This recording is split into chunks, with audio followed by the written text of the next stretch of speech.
Xin chào anh em, chào mừng mọi người đã quay trở lại với The Silent Cat.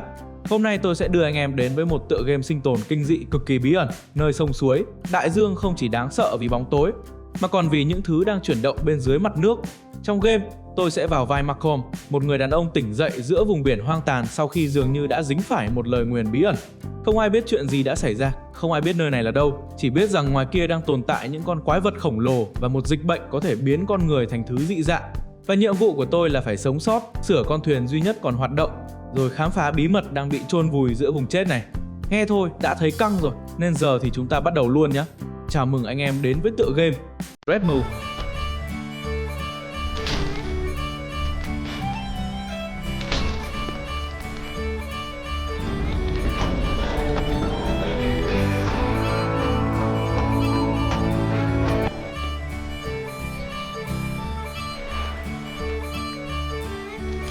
Red Moon là tựa game phiêu lưu kinh dị góc nhìn thứ nhất do Dream Dock phát triển, lấy bối cảnh một thế giới hậu tận thế bị nhấn chìm sau thảm họa do con người gây ra.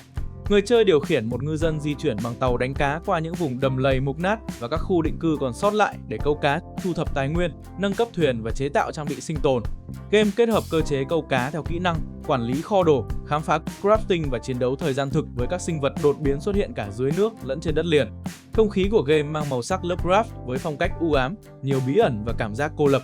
Red Moon thường được so sánh với Dread nhưng có quy mô lớn hơn, góc nhìn first person và tập trung nhiều hơn vào sinh tồn cũng như khám phá.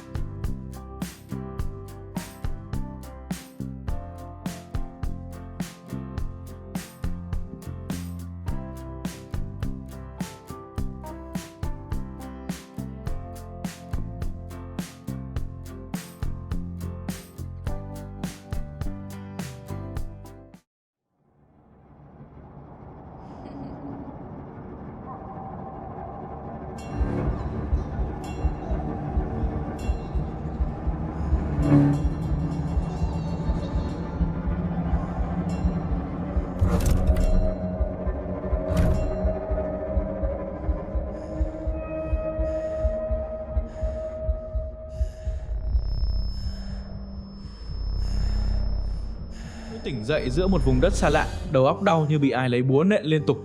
Không khí quanh đây lạnh ngắt, mùi tanh của nước biển và thứ gì đó mục giữa quẩn quanh trong gió. Tôi không nhớ chính xác chuyện gì đã xảy ra trước đó, chỉ biết rằng có thứ gì đó không ổn đang bám lấy mình. Một lời nguyền chăng? Dù thế nào đi nữa, tôi vẫn còn sống. Trước mặt tôi là một căn nhà bỏ hoang siêu vẹo như sắp sập đến nơi. Tôi bước vào bên trong, sàn gỗ kêu cót két dưới chân. Trong đống bụi bặm còn sót lại vài món đồ linh tinh và một thiết bị phóng móc câu. Không hiểu sao, tôi có cảm giác mình sẽ cần đến nó. Bên ngoài, căn nhà là một chiếc thuyền đang bị treo lơ lửng trên hệ thống nâng cũ kỹ. Đây có lẽ là cách duy nhất để tôi rời khỏi nơi quỷ quái này. Ngay cạnh đó có một máy phát điện, nhưng nó đã cạn sạch nhiên liệu. May mắn là vẫn còn một can xăng nằm gần đó. Tôi đổ nhiên liệu vào máy, kéo cần khởi động. Động cơ rú lên từng hồi nặng nề, rồi chiếc thuyền bắt đầu từ từ hạ xuống mặt nước. Tôi leo lên thuyền và lập tức bật chiếc radio cũ với hy vọng tìm được ai đó còn sống. Sau khi bắt được tín hiệu đầu dây, bên kia có một gã tên là Yu.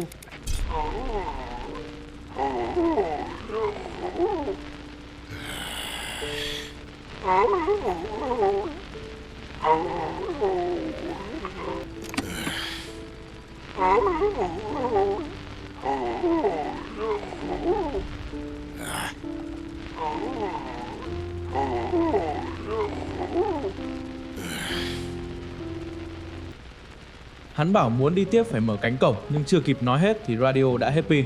Không còn cách nào khác, tôi đành tự mình tìm đường, nhưng trước tiên phải sửa lại động cơ đã. Đi được một đoạn thì có một sinh vật bơi qua dưới thuyền của tôi, một đoạn nữa thì nó đã hiện rõ nguyên hình. Ngay lúc ấy, con quái vật phía sau lao tới, nhưng căn nhà kia phản ứng cực nhanh. Một thanh thép khổng lồ đâm xuyên cơ thể sinh vật đó ngay trước mắt tôi. Tôi tiến lại gần căn nhà rồi gõ chuông. Toàn bộ căn nhà rung chuyển trước khi phần thân chính từ từ hạ xuống như một cái thang máy khổng lồ. Bên trong là Yu. Hắn là một gã người cá dị dạng với đôi mắt trắng bệch và làn da nhớp nháp. Cạnh hắn là Bowser, một con cá kỳ quặc gần như dính liền với cơ thể hắn. Qua cuộc trò chuyện, tôi biết được nơi này đang bị một dịch bệnh biến con người thành quái vật. Theo mô tả của Yu, rất có thể thứ vừa bị căn nhà xiên chết ngoài kia từng là con người. Yu còn cảnh báo tôi một điều khác. Vào ban đêm ta được biết là không được ra khơi và phải ngủ cho tới sáng. Nếu cố tình khởi động thuyền tạo tiếng động thì sẽ bị xúc tu tấn công. Sau khi ngủ qua đêm tại đây, sáng hôm sau tôi gặp lại Yu. Hắn đưa cho tôi một cây cần câu rồi tự giới thiệu mình là bộ mặt của cái cơ ngơi này. Ngoài hắn ra còn có một kẻ tên Byron, nhưng hiện giờ tôi chưa được gặp. Hugh cũng nhắc đến một nơi tên Big Hollow, nhưng hiện tại tôi chưa thể đến đó. Trước khi rời đi, tôi đổ đầy nhiên liệu cho thuyền rồi bắt đầu chuyến đi câu đầu tiên của mình. Sau một hồi vật lộn với lũ cá, cuối cùng tôi cũng mang chiến lợi phẩm quay trở lại. Nhưng thay vì hài lòng, Hugh chỉ nhìn đống cá rồi chửi lên. Sau đó hắn bắt tôi nghiền nát chúng để làm mồi câu. Trong lúc nói chuyện, Hugh tiết lộ rằng hắn cũng chẳng định ở lại nơi này lâu nữa vì việc kinh doanh ở đây đang chết dần chết mòn. Khi tôi hỏi về Byron, hắn chỉ cười nhạt rồi bảo đó là một tay máu mặt đứng đầu khu định cư lớn nhất quanh vùng. Trước khi tôi rời đi, Hugh đưa thêm cho tôi một cuốn sổ kỹ năng để học cách chế tạo và sinh tồn. Từ lúc đó tôi bắt đầu hiểu rằng ở nơi này, câu cá không chỉ để ăn, có những loại mồi dành cho cá bình thường và cũng có những loại mồi dành cho thứ săn con người. Sau khi tiếp tục đánh bắt thêm vài chuyến, tôi quay lại gặp Hugh. Hắn nhắc đến một nơi tên Dry Dock, nơi có thể sửa chữa và nâng cấp thuyền. Sau đó tôi lên đường đến River Lock, nhưng hệ thống mở cổng đã hỏng. Một sợi dây nối cơ chế điều tiết nước bị đứt hoàn toàn. Không còn cách nào khác, tôi phải quay lại nhờ Hugh giúp đỡ. Sau khi nâng cấp cần câu, tôi săn được một con Bludgeon rồi đem về cho hắn. Hugh lại tiếp tục chửi bới như thường lệ trước khi bắt tôi nghiền đống cá thành một loại hợp chất kỳ lạ. Tôi cần học thêm kỹ năng mới đủ khả năng chế tạo nó, nên tôi bắt đầu đi khám phá xung quanh.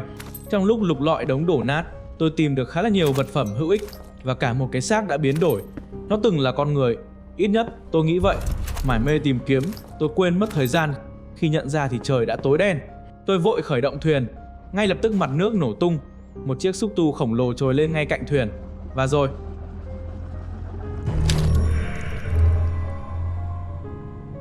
may mắn thay, tôi vẫn sống sót.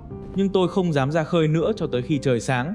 Sau khi chế tạo xong hợp chất cần thiết, tôi quay lại River Lock và sửa xong sợi dây kết nối hệ thống nước. Cánh cổng cuối cùng cũng hoạt động trở lại. Và đó là nơi mọi thứ kết thúc, ít nhất là hiện tại. Vì đây mới chỉ là bản demo. Còn tôi có cảm giác chuyến đi thực sự chỉ mới bắt đầu thôi. Và đó là toàn bộ hành trình sinh tồn đầu tiên của tôi trong vùng biển chết chóc này. Dù mới chỉ là bản demo nhưng bầu không khí, cảm giác cô lập cùng những thứ quái vật ẩn dưới mặt nước thật sự khiến tôi cực kỳ tò mò về thế giới của game. Đặc biệt là Byron, Big Hollow và thứ dịch bệnh đang biến con người thành những con quái vật dị dạng kia. Chắc chắn vẫn còn rất nhiều bí mật chưa được hé lộ. Hiện tại game dự kiến sẽ phát hành chính thức vào quý 4 năm nay và tôi chắc chắn sẽ quay trở lại tiếp tục cuộc hành trình này khi bản đầy đủ ra mắt. Còn anh em cảm thấy thế nào về tựa game này? Liệu thứ đáng sợ nhất dưới mặt nước là con quái vật kia hay chính những con người còn sống sót? Đừng quên để lại ý kiến ở phần bình luận nhé. Cảm ơn anh em đã xem video và hẹn gặp lại trong những chuyến phiêu lưu tiếp theo.